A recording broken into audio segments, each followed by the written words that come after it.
What's up, everyone? Welcome back to Zerg Cheese to Grandmaster, and today the theme is Mutalisks. I am so excited to build mutas. For some reason, I really feel like making hundreds of mutas, so many mutas that it blocks out the sun.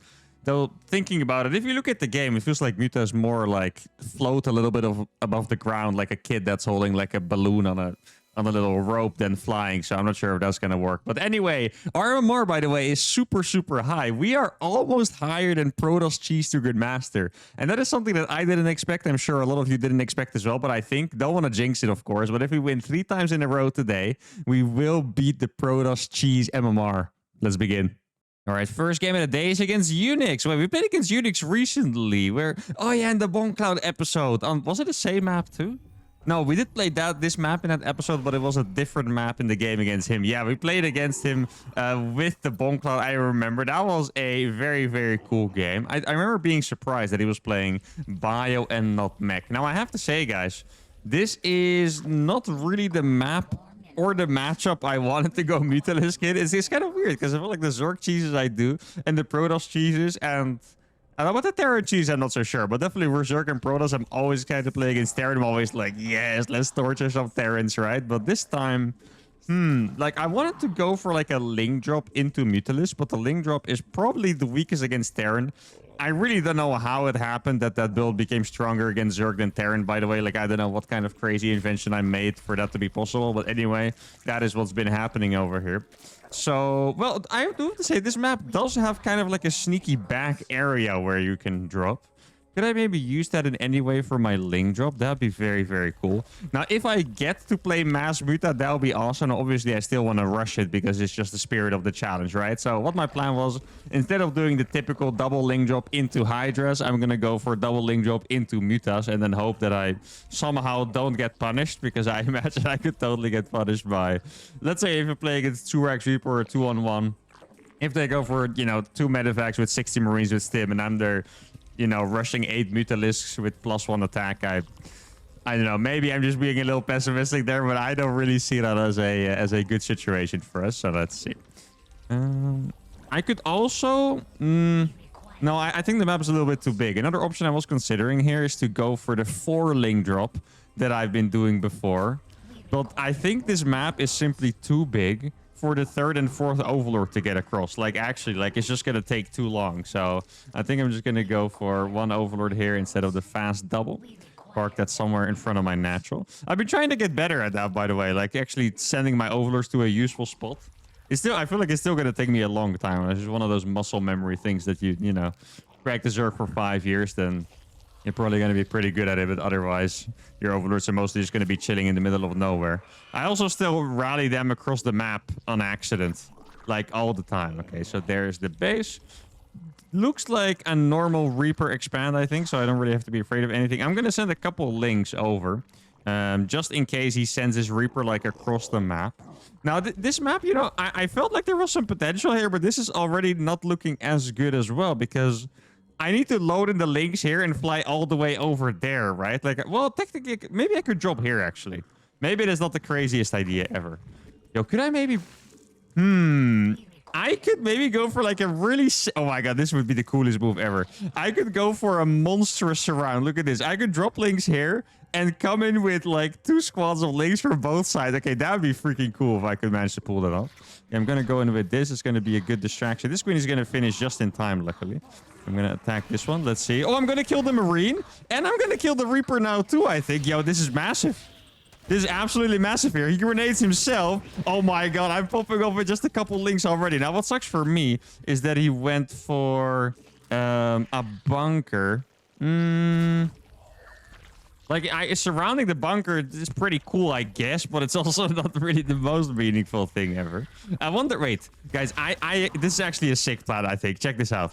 What I'm gonna do is I'm gonna try to run into the main base, because he might not close the depot because I'm coming from the other side. That's the plan. Dude, if he's making...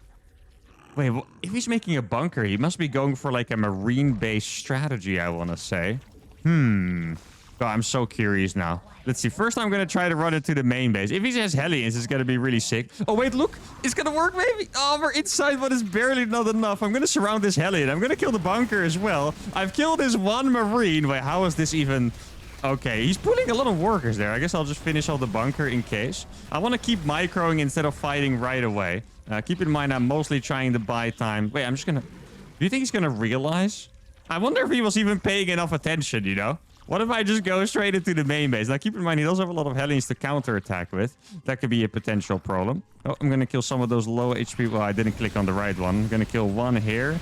And don't think I actually got the other one. Okay, these guys are going to go into the main base. I'm going to start adding gases. I think I might actually have to start making more Zerglings at home. I do still have a couple over here, too. Wait. Okay, so there's a Banshee there. Let's see. Wait, did he just... Huh. Can I target that one? Ah, he is going to see it. No, I think I can fly away. I mean, think about it, right? Like, he made a Banshee and not a Viking. So maybe I can just fly all... It sounds really dumb to do that, by the way. But maybe I can just fly all the way back. I'm going to have to make one Overseer here. And then I'm just going to drop down here again, I think. I do have a little bit of a supply block now. That could be very, very tough if he does decide to run the Hellions across. But then if he does do that at the same time, I will be able to do damage here. So... yeah, I think I'm just going to escape with these then for now. How many do I save? 9. Okay, I mean, it's been very interesting. If I had more Mutas now, I feel like I would be in a great spot. Wait, he's going to kill the weak one first. Wait, I think I can save the other one by morphing it into an Overseer, actually. Wait, does it keep the... I remember that you can morph Dropalords into Overseers, but it feels like I'm going to lose all of the Zerglings somehow, you know? Okay, here we go. I'm just going to save it like this. Didn't have to. 8 links saved. I think it's 7 Mutas on the way in total. I mean, if you just has 1 Viking and Hellions, we're just going to... Oh, we already built that base. You guys saw that? I was ahead of my own brain. I was going to build that base, but I already did it, apparently. Very cool, I suppose. Now, there is still a Banshee somewhere. I think I'm just going to go across with these couple. Oh, wait. He's going to attack me now. No, come back. What are you doing? Stop attacking the freaking Viking, you psycho. Okay, there we go. He's going to go into the main base. Yeah, this is going to be mostly a micro dance. The Evo chamber was massive there. That was actually a massive... Oh, another one. We've all them in. Look at that. Yo, that is beautiful, guys. We're going to save almost all of these drones with the Evo chambers. Let's go. Okay, I'm actually proud of that one. That's awesome. I feel like I should have probably lost like at least 10 drones there, but instead it looks like I lost 5. 5 drones to, I think, 10 Hellions. Now, I'm not going to complain about that at all, guys. I will not be complaining about that. Now, he lost his Hellions, so now I can even counterattack. I'm already saturated again. I'm going to be able to saturate my third base. Now, let's see. Is there a turret up yet? There is, okay, a couple turrets already. So I might have to go for... Well, yeah, you know, just macroing instead of making mass Mutas and killing him. Wait, I have enough links. I can kill these Marines because they're in between the production. This fight is going to be really, really good for us. Maybe I should just get in here and just make... Oh, the Marines are already dead, actually. Yeah, I think we have just absolutely owned him with this Mutalisk rush here, guys. He does have the Viking. I'm just going to try to surround it. Gonna drop a couple chain links for good measure. Is he gonna lift it off? He's not gonna lift it off. I will be able to use this space to get the rest of the units. Does he have the third base yet? I'm not sure. He doesn't even have the third base. Oh my god.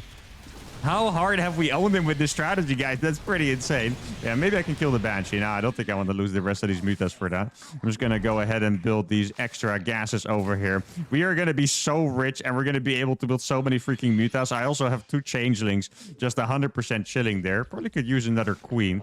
And, oh my goodness, guys, the Mutalisk. I was excited for this. I wasn't 100% sure, as you can see at the start of the game, and this was going to be the right situation for the Mutas, but in the end... Absolutely beautiful play. Wait, oh, that was that. Okay, I was wondering, like, what the hell just died?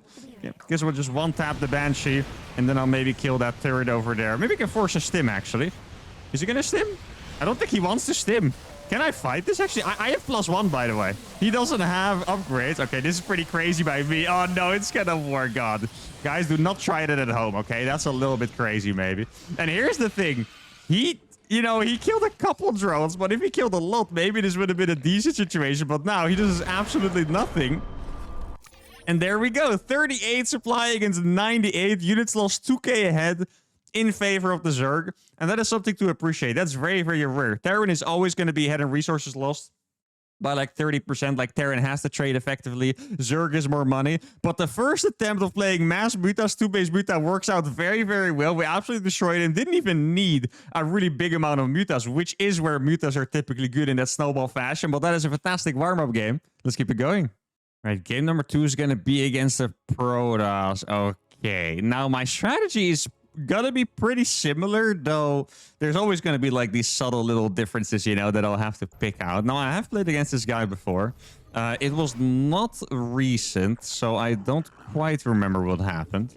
You know, I used to have like a perfect memory for these challenges, but the thing is, especially since I started doing like every single race, you know, basically these days I just do content for every single race and I'm having a great time, but I do confuse myself very often as to like, wait, did I play this guy with Protoss or with Terran? Now, I say that, but I'm pretty sure I played it with Protoss. I feel like he was... I think he was a victim of the 3-gate Robo Adept build. I think he was one of the high MMR players we beat with that. So never mind that about me not having a good memory anymore. I guess I still do remember. But no, it's definitely been confusing. I see a lot of names pop up and I'm like, I know this guy, but I just generally have no idea what I played him. On this guy, I'm pretty sure it was the PvP, actually. Now, let's see. This is going to be... You know, it looks like a pretty good link drop spot, but it's also maybe a little more obvious of a spot to scout, right? Like, even on accident, you know? I feel like if you go to the top to take the watchtower... let me just send a drone on here. If you go via the top road to take the watchtower or something, then maybe you even pass by the overlords. Now, I haven't seen anything yet. This is very unusual for playing against Protoss, by the way. Protoss always scouts early. I feel like these days I see more late scouts than normal, but even the late scouts arrive in time to block this because it's a very late hatchery as well. So, yeah, that's a little bit suspicious.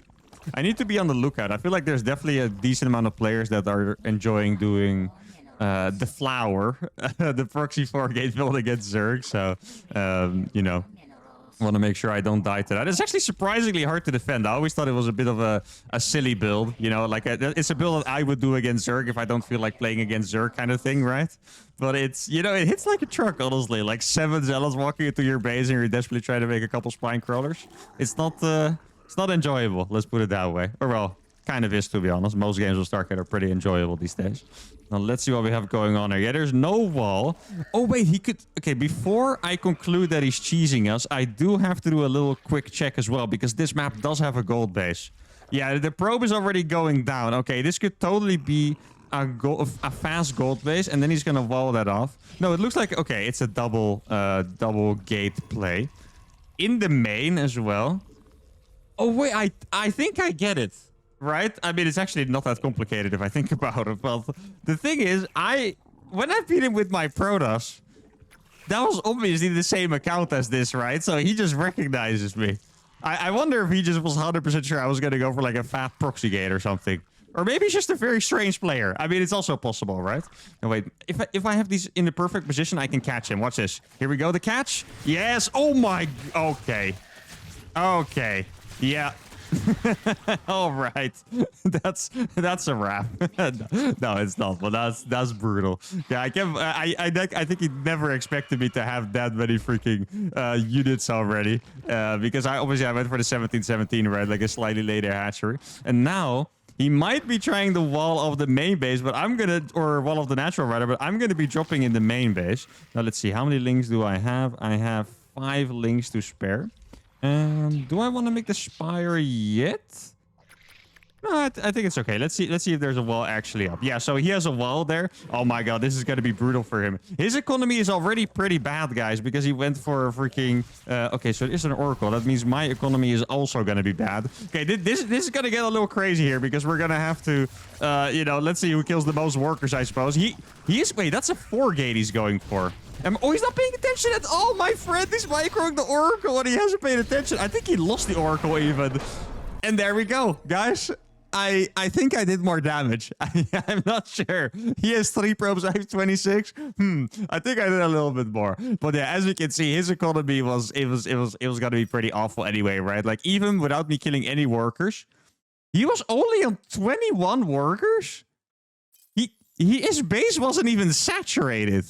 Like that's actually crazy. Like I thought this might be like a 4-gate. I didn't even think he had the Nexus, to be honest. I thought it was going to be, you know, after some Oracle, it was just going to be a 4-gate follow-up. But he had the Nexus instead of making probes. Like, literally, if I didn't kill any of these 80 probes, I would have had more drones than him by 5 after losing 5. That's pretty crazy. I mean, sometimes these crazy games are necessary for MMR to climb. I think we might have actually beat our Protoss Cheese MMR with this already, but we're not done yet. Let's go for game number 3. Game number 3 is against Panix. Okay, now Panix is someone that... I'm not sure if you guys recognize him. I definitely recognize him. He's a player we've played a lot. He's a player who really likes being in the videos. I feel like he did beat me when I was recording my super secret Zerg challenge. Guys, super secret Zerg challenge. Not even going to spoil what it is. You guys will never guess it. He did beat me in that. You know, we exchanged a little bit of talk on Discord. And whenever I beat him with something really cool, he actually messaged me on Discord about it. Like, man, that was awesome. It's pretty funny. Now, let's see. He's definitely going to be aware that we're going to cheese him in some way. Like 100%, right? So that is going to be... At least it's good for us to know. The sad part is, well, actually, I feel like it's tough because the link drop, think about it, right? If you know me as a Zerg player, you would say the link drop is pretty obvious. Then again, the link drop is mostly very prevalent against Protoss, right? And for some reason, a little bit against Zerg as well. But against Terran, I haven't really used it that much. I feel like I've mostly just been going for like 2-base Hydra drops and crap like that, you know? So I don't know. I'm very... Wait, oh, there's actually an Overlord speed spot. Well, yeah, that's actually a pretty funny way to describe it, to be honest. Here we go, guys. We're gonna zigzag through the Overlord speed spot so we can get faster to the opponent's base. It's probably a pretty big map, then, for this to be in it. Either it's a very short map with these things, or it's a big map that becomes a normal map if you walk through the Overlord speed spots. That's what we're gonna call them from now on. Here we go. It is actually... I mean, I know it's pretty silly, but... It is kind of like a fun little micro game to play, to be honest, to go to the Overlord Zag spot. I mean, you can also just shift click it, of course, but I do think it's pretty fun. It's like I'm doing a little bit of parkour in the start. It's funny because this Overlord needs to go there, and I'm just out there like zigzagging these Overlord sweet spots in the middle of this map. I am an absolute goofball. Okay, let's check out the natural to make sure we're not getting 1-base cheesed at least. I don't think he's the kind of guy to 1-base cheese, to be fair, but I guess you might as well, you know, give it a little bit of a check. All right, then we're going to zigzag this one through. This one actually has to be here, so that's pretty nice. Against Terran, I need to keep the Overlords a little bit further away because they have Marines, and I don't want my Overlord to be, well, not even seen, actually. Gunning down is the first part, but I also don't want it to be seen. I'm pretty sure I saw a Reaper run out there. I didn't really pay enough attention, but I'm pretty sure I saw a Reaper. So he's going to go into the main base, but this doesn't have to mean that he's doing anything like too cheesy. He could also just be building a command center over here because he's a little scared. Of the Cheese Master. See if I can do some damage there. He is going to see the lair, which doesn't really have to mean that much. I did let him scout that gas, though. I'm not a huge fan of letting him scout that gas, to be honest. These are just going to be 2 Zerglings to scout. Where's the Reaper cliff? Oh, this is the Reaper. Oh, that's actually annoying. That means if he sends the Reaper back, it's pretty much going to cross the Overlord pathing. That actually does suck a little bit. Oh, let's pull those back over here. Watch this, watch this. The surround? No! Oh, almost. Oh, that was so freaking closing. I'm going to start a couple more. Yeah, I wonder what exactly he's going to do, because I am still going to go for this link drop, right? So I don't want him to be too safe. Like, if he's making Hellions on 1-base, that would be probably the worst case scenario. I'm going to be waiting for a couple more of these. Let's see if he's actually spotting. How many links do I have now? Oh, Cyclones. Okay, that is pretty much what I was expecting, to be fair. And I think I kind of like it for us. Like, the Cyclone is really good in some situations, but against 16 Zerglings, it's not going to be the most impressive thing we've ever seen. If he has a couple Cyclones with SCVs, however, that's already a little bit of a different story, right? Now, these are going to arrive just in time. I'm going to drop into the main now. Yeah, this is it's very YOLO, to be honest. Okay. I can definitely cancel at least this command center thing. Wait, the Cyclones aren't at home. Oh, this is beautiful. There we go. I'm going to be able to cancel. Oh, wait, I don't think he canceled it, actually. He's got to lose a lot of workers to this, guys, and I'm just going to be able to escape. I'm going to make a Spire behind it once I have the money. Now, I do have to make extra links now because he does have the potential to counterattack. That is a big downside of this. Let's see. What did we kill? Yeah, okay, definitely making... I had more drones than I thought, by the way. I thought we were going to see like 25, but I have 32 drones. I canceled his command center. Or killed it even. I'm not quite sure. I think I killed it, which is 400 minerals down the drain. So now I do have to spam Zerglings. Zerg is always about finding that balance between being like greedy and just making like a, you know, a ton of units to defend. And now I think it's smart. Like if he doesn't attack me, I would have rather had been making drones. But I think the wise decision here is to just, you know, build a ton of links so I don't die. Okay, this is going to be a pretty decent scout here. Let's see. He does have a Viking. Maybe I can get away with this one. Let's see, he is going to kill that. How many links do I have? About 20. Oh, even more than 20, actually. About 25, I think. 28, perhaps. Here we go. I just want to make sure I don't get Hellion run by. What does he have? Oh, that is a lot of units. It is a lot of units. Okay, what are we going to do here, guys? I think I just make a ton of... I'm actually going to hide my links over here. Well, not all of them, probably. I'll send the rest over there. If he finds these, we're going to be in trouble. I do have the Spire. Okay, this is going to be crucial, guys. We need a really good engagement here. This is gonna be it. Okay, we need a super good engagement. Here we go. Okay. Wait, the cycles are waiting in the back. I think it's time. I think it's time to go. Here we go. Oh, the surround is massive. Look at that. Oh, that is art. Can I save the queen? I'm even gonna save the queen, and that is beautiful, guys. There we go. Man, I swear I'm becoming more of a Zerg player every single day. Every move I make, guys, I'm becoming a little more of a Zerg player. Doing surrounds? Who is this guy? Not just a normal Mark would have just ran by into his base, I think, more than anything else. Wait, I'm just going to cancel this command center. I have enough links, guys. These Hellions are not safe here. Oh, I can probably surround at least one of these, or we're going to get both of them. There we go. The Mutas are on the way, but I might not even need these. Going to be able to kill these SCVs as well. And keep in mind, I'm making freaking Mutas behind this, right? Can I get a surround? I'm going to surround on at least one of the Hellions. I'm going to try to get to the other side of this one as well. There we go. I'm going to start fighting the SCV. Keep in mind, I have Mutas on the way, guys. I have freaking Mutas on the way, and he's going to have one Viking to deal with it, which is not spectacular. He's going to take more damage on these Hellions as well. Let's see if I can run these away for a bit, but I think as soon as he sees these Mutas, he is going to be calling it. And he's probably going to be pretty shook at how good this freaking build is that I did. There we go. GG is called instant like I predicted. And once again, guys, the link drops into the Mutas, like they just keep getting better. And then what's really funny for me is that this account is now approaching my actual Zerg MMR, which means that the link drop strategy really is just a freaking vibe. Once again, trading very efficiently against Terran. I mean, look at the situation here. 23 workers against 40. He has 1 Marine and 1 Viking in against 9 Mutas, with Mutas being the highest tech unit in the game. Like, it is just crazy how far ahead I get by just doing link drops. And then just making, you know, the right decisions. And I know that sounds very basic, but it's true. Like, the link drop gives me the space to outplay my opponents. It gives me the space for creativity. You can make a Hydra Den, you can make more links, you can make the Spire. And it's just been a freaking vibe. And since the games have been so short but so good, I'm going to play even more. Let's go for game number 4. All right, game 4. Oh, wait, we played against this guy before. We played against him in Protoss Siege to Grandmasters, the last Protoss episode, and we lost. And he was the guy who had a very, very cool build order where he played Bio, but then he switched into mech to counter my weird Phoenix Colossus opening. Yeah, that's what happened. I mean, that was literally like yesterday, I think. Or was it 2 days ago? I don't even remember. But for you guys, it must have been a while. I think I did go a couple of days without uploads, right? My bad, guys. I'll get back on track. I promise. Well, actually, I don't want to promise. You guys will just have to wait. If I'm not feeling well, I can't make videos. I'm sorry, guys. I'm not superhuman. I know some of you think I am. I'm definitely not. I promise. Oh wait, it's zigzag time again. No, actually, let's just use this one to get to the natural this time, so we don't waste all of our time zigzagging again. This one can zigzag, however. Okay, look at this zigzagging, guys. Here we go. We're gonna do it with shift clicks this time. Actually, I'll probably, knowing myself, I'll probably do it manually in a little bit because I'll just feel it, you know. The vibe is just calling to me. Now, if this guy played like that against my Protoss, there is a chance he also, like, there's just a certain type of players, right? Like, some players are players that just follow the meta. They really like to play standard builds and optimize it. You also have players, kind of like me, that really just like figuring out their own builds, get very creative with it.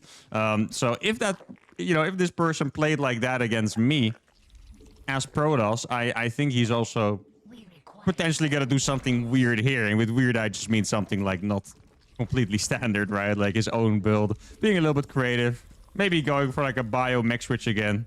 I also feel like the creative type players tend to play mech more often than bio because bio is more popular. And they try to kind of like you know, figure out the things that are not as figured out, if that makes sense. Now, let's see. I think I'm going to go for the same plan here. I am really scared of this Reaper Cliff. It's good that I noticed that Reaper Cliff before. I am a little bit afraid of that because the Reaper could easily see my Overlord positioning. Kind of depends on how scared, scouting the fact that my expansion is late, how scared that makes him. Because if he's not scared at all, he will just keep his Reaper on my side of the map and, you know, everyone's happy besides him. Oh, there's a thingy here. Oh, that's actually a little annoying. Like, I don't think I'm going to lose that, but it's... It's going to prevent me from getting into position. Maybe I'll send my extra Overlord already. I think that's a good idea. I'll just start sending this Overlord right now.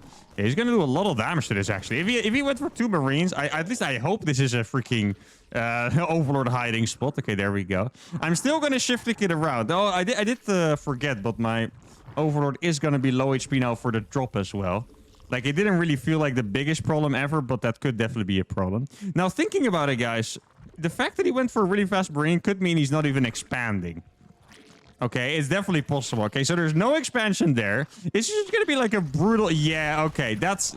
I got the right idea there. Like, he's definitely just planning to spam Cyclones for a little bit. It could be a Cyclone expand.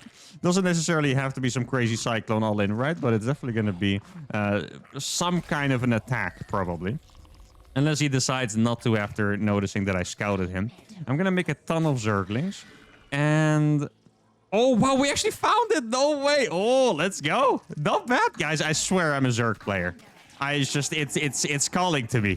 Like, I must be a Zerg. And the thing is, I'm playing 1717, so I can even kill that very fast. There we go. He's not gonna be happy at all seeing that I have this many links already. He probably thought he could just, you know, chill out, make those 2 Cyclones, follow up with the rest, and that's gonna be it. But he's gonna have to cancel that, or he's gonna lose the freaking factory. He wants 1 Cyclone out, and I don't think that's gonna be worth it. He's gonna lose a lot of these guys. Zerglings are so good against Cyclones, and we're gonna absolutely crush him with this. That's all of his Cyclones dead. The SCV's dead. No GG has been called. And I am officially a Zerg player. I will knight myself. There you go. I'm now... Oh, I need another one, right? Yeah, I need another one. I'm now officially a Zerg player. I'm scouting on the map with Zerglings. Who does that if they're not a real Zerg player? Now, I was right. And this is one of those games. It's really funny. I talked about it at the start of the episode that my memory wasn't as good anymore and stuff. But here, my memory of this player and reading into him as a creative person helped me so much in dealing with this because I was already expecting something a little weird. If I played against a completely standard guy, maybe I wouldn't have read into the Marine first. But here, I decided to go for the fast scout. I figured he might even have something out on the map. I found it and I absolutely crushed him. And this game was just absolutely flawless. Very, very proud of this. I think it was a 4-game episode, a rare 4-game episode, but it wasn't even that long, but all the games were bangers. Our MMR is above 5.2k. I think we might even start heading towards top 100 Grandmaster, guys. Like, that would be freaking insane. We definitely passed our Protoss MMR, and that's going to be it for today. Hope you guys had a fantastic time as much as I did. Make sure to give a video a like, subscribe to the channel, and I'll see you all for the next one. Adios.